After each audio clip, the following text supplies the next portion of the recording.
Let's see. Rebels Report? No, there's already a Rebels Report. Rebels Reconnaissance? No. How about Rebels Recap? Hey guys, I am Ryan Porter from Positively Nerdy, and Star Wars Rebels is finally here. I don't know about you guys, but I'm so excited that this show is finally here. It feels like we've been hearing about it for forever, and this is kind of the first big Star Wars expansion under the Disney brand, so I was really excited to kind of see it for that aspect as well. And all I can say is, after watching the first episode, A Spark of Rebellion, that I was not disappointed in the least. I thought it was great. I'm a big fan of Star Wars The Clone Wars, so of course I was going to kind of be a big fan of this. Very similar style, animation-wise, a lot of the same people behind the scenes, and it had a great original trilogy vibe to it, which I kind of knew we were going to get, but it was a lot closer to Episode 4 than Episode 3 than I was maybe expecting, with things like Star Destroyers and Stormtroopers and all sorts of cool stuff. It also had a lot of really cool elements of the expanded universe, which I thought was kind of cool, and some things that we've always heard about but have never seen in an official capacity, so I thought that was great. But since this is the first episode of it, I'm going to run down all of the characters that we got to meet and kind of what I thought about them and what happened in that first episode. Alright, so first up is Kanan, voiced by Freddie Prinze Jr. He is a former Jedi. He is kind of the leader of the group, and I was really surprised by how much I liked him. I got a real Anakin vibe from him. I got a real Han Solo vibe from him, which those two things put together I really, really liked. I liked how reserved and cautious he was, but at the same time boisterous and adventurous and not afraid to do what needed to be done, including a great scene at the end, but we'll talk about that in just a minute.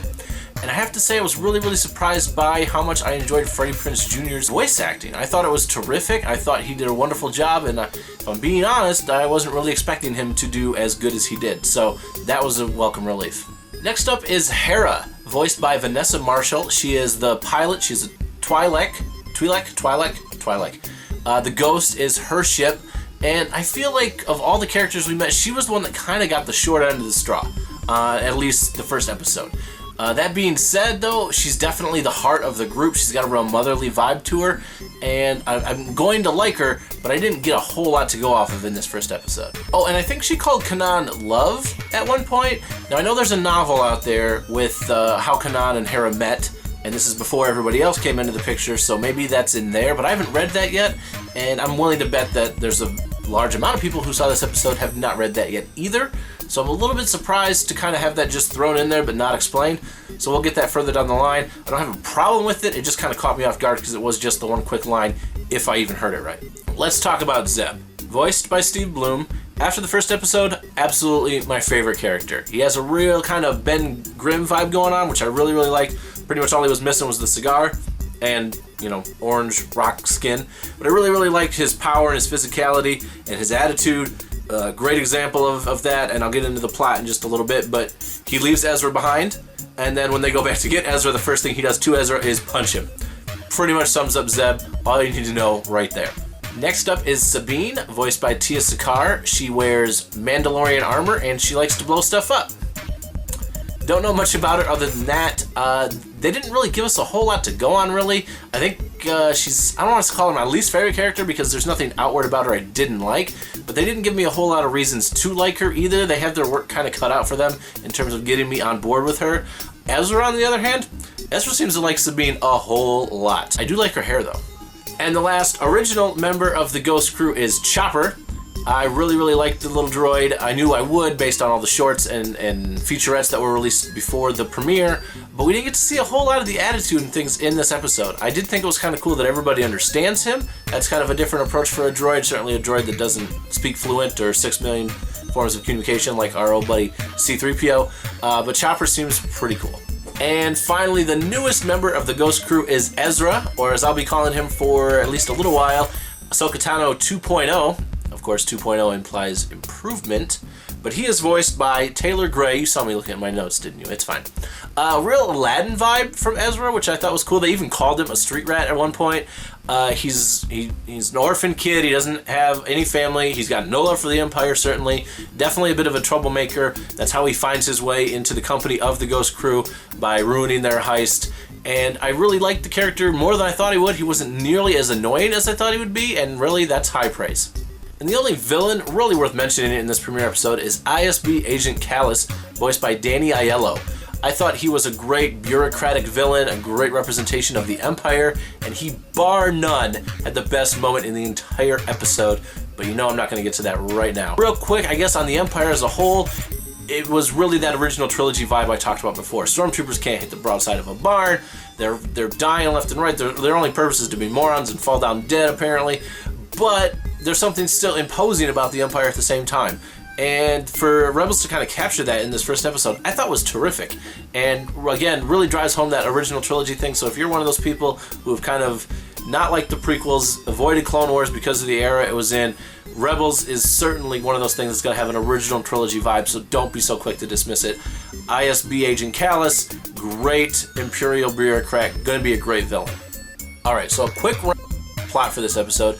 Ezra lives alone on this planet we mentioned before. He's an orphan kid, and one day a Star Destroyer just flies in overhead and he goes chasing it down, which seems weird, but we quickly learn that he's got no love for the Empire at all. Again, he's a bit of a troublemaker, and that's just fine. And then he senses something about someone in the square near the Imperial shipment that has caught Ezra's attention.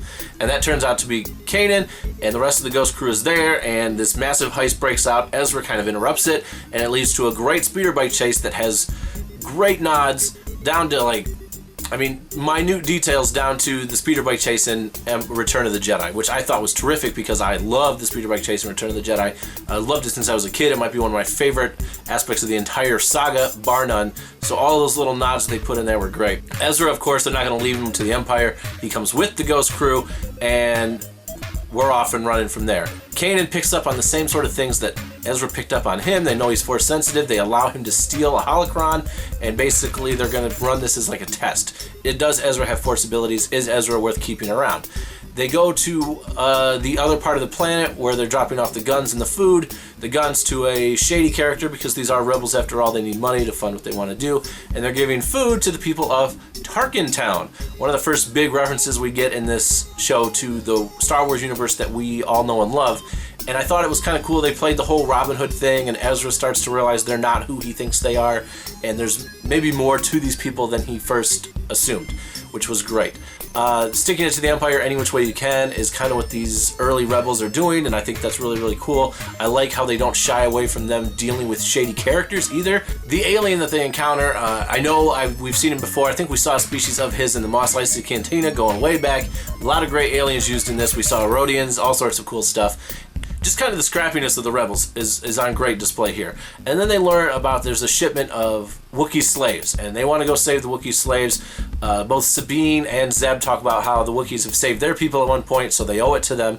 And they go off to capture the Wookiees. Unfortunately, it's a trap, and Ezra has to go tell Kanan and Zeb that, hey, it's a trap, we need you to come back to the ship, or Hera wants to take off. And as they're doing that, Zeb gets ahead of Ezra, and Ezra gets left behind, captured by Agent Kallus. And Zeb basically, he didn't really have a choice. Zeb allows Ezra to be captured. His justification is that he's a kid, he doesn't know anything, they'll go easy on him. They use Ezra as bait, which is good because, of course, the ghost ship comes back to get Ezra because Kanan knows that he's force sensitive, and at this point he thinks that he might be a weak link. This is all implied, this is what I picked up on it. But they go back to get him, and the first thing Zeb does when he sees Ezra, as I mentioned before, is punches him. And he uses the excuse, he had a bucket on, a Stormtrooper helmet, which Ezra used to great effect. Again, very scrappy, very Aladdin-y. I really liked Ezra more than I want to say I did, but he's not quite at an Ahsoka level yet. My love for Ahsoka runs deep. My dog is named Ahsoka. So Ezra, you got some big shoes to fill. While Ezra is on the Star Destroyer, he learns where the Wookiees are actually being held, the Spice Mines of Kessel. So yes, for the first time in an official capacity, we get to see the Spice Mines of Kessel, we get to see Wookiee slaves, we get to see all this cool stuff that was talked about in the expanded universe has now become official. Again, I keep doing that, but with the EU kind of being washed away and starting over, but they admitted that there's good stuff out there, we're going to pull and use some of that stuff. Here's a great example, Wookiee slaves, Spice Mines of Kessel, which was mentioned obviously in A New Hope. You guys get where I'm going with this, right? Please? Yes? Okay. So another blaster fight breaks out. Yes, another. This episode is absolutely action-packed, not complaining at all. But the rebels, the crew of the Ghost, they get pinned down, and Kanan calls to Hera and says, we're running a 22 drop or whatever he says. Zeb gets upset, Sabine gets upset, and Ezra says, hey, you want to let me in on the secret? Kanan looks at him and goes, kid, I'm about to let everybody in on the secret. And I thought this was really, really awesome. Not so much the reasoning behind it. I thought you could have waited for a bigger moment to have Kanan reveal himself as a Jedi. I understand, like, storytelling, you want to get it out of the way as quickly as possible and bring in guys like the Inquisitor, which we haven't talked about yet, but we will, and really have a big bombastic reason for Kanan revealing himself. That said, once he did, kind of the gravitas, the reaction of everyone was terrific. The stormtroopers all stop. Kallus stops. The Wookiees are amazed. It was a great moment when he reveals himself as a Jedi, or at least somebody with a lightsaber, which, speaking of which, when Kallus says later on, he doesn't call him a Jedi, he says someone proficient in a lightsaber or something to that effect. I thought that was awesome as well. Again, Kallus, really like this guy. Even though I shouldn't, because he's an Imperial, but you guys know what I mean. While Kanan is saving the day as a Jedi, Ezra is running off after a stormtrooper who's chasing down this Wookiee kid. They get cornered at the end of this long gangplank. It doesn't make any sense, but what setting like this in Star Wars ever makes sense? And he gets cornered by Agent Kallus after doing this big, only a Jedi could do it kind of backflip thing. And so Kallus thinks he's found the Master and the Apprentice, and he's all excited. And then Kanan and the Ghost show up to save Ezra because he doesn't work alone anymore. They knock Kallus off the gangplank, down where the Stormtrooper was too. They're both hanging on this little thing like Luke at the end of Empire, and the Stormtrooper looks at Kallus and says, first time you've ever seen a Jedi, sir? Kallus kicks him right in the face and sends him down the cliff. I've watched this episode 3 times now, and every time I've laughed my butt off at that. I cannot get over it. It's so funny, it's so random, it's so unexpected, and yet it's so perfect for an Imperial officer to do something like that. Loved every second of it, every time I've seen it. So as you might imagine, it kind of ends with Ezra joining the crew of the Ghost, and they're going to go off on their next adventure. We get a great little cameo. We got a little bit of it earlier too with Obi-Wan Kenobi, voiced by James Arnold Taylor, coming back to reprise his role that he did so well on the Clone Wars. It was really, really cool to see that. Really cool to see a holocron in action as well, even though we did get to see that in the Clone Wars a little bit. And now we're off to our next adventure. So if it wasn't already clear, I was a big fan of this. I love the references to Kessel, to Tarkin, to Jabba the Hutt. I laughed out loud at that part as well. How Ezra knows who Jabba the Hutt is beyond me, but you know what? I don't even care because the joke just works. As for the Inquisitor, if you're like me and you were soaking up all sorts of things before the premiere, then you know that he's kind of the bad dude. He's kind of our... who did Clone Wars have like this? I don't know, Cad Bane maybe? But he's our Imperial that's defeatable. A wild card element that we don't know what happens to because he's not in the original trilogy. So he could go on living, he could die, he could be defeated, all sorts of cool stuff like that. And I really liked how Kallus went to him at the end of the episode. They didn't try to cram him in, and yet he still got his moment. I thought that was kind of cool. Again, I mentioned before how Kallus refers to the Jedi, not really as a Jedi, but in the course of my duties, I came across someone proficient in a lightsaber, and the Inquisitor is really excited by this because that's what the Inquisitor's job is, and that's what Kallus's job is to really just go and tell the Inquisitor, hey, I think I found a Jedi.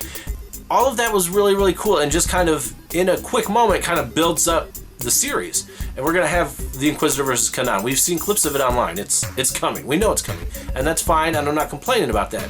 But I guess, for me, I just watched the Gotham premiere a few weeks ago, and they crammed everything they possibly could into that thing. They had references and cameos and all sorts of things. And not that this didn't have references, but it was within the scope of the story. It was within what made sense, and it was within, more importantly, telling the story. I don't know that Gotham knows exactly what story they're telling, but it's very, very clear to me that Rebels knows exactly what story they're telling, and I am going to be on board from here on out. I cannot wait to watch this series continue. Speaking of which, our next episode is going to be in about a week and a half, and it's going to be called Droids in Despair, and it's going to feature the lovable droids we all know and love so much, C-3PO and R2-D2. Cannot wait to watch R2 clash it up with Chopper. That's going to be a lot of fun, and I will be back after that episode premieres for another video just like this one. So if you like this, I hope you will come back and join me on that episode, and very possibly every episode after that. Thank you so much for watching. You can always check out me and everything else I'm doing at PositivelyNerdy.com. Follow me on Twitter at PositivelyNerdy. There's also a Positively Nerdy Facebook page I would love for you to check out. And until next time, guys, celebrate your fandom.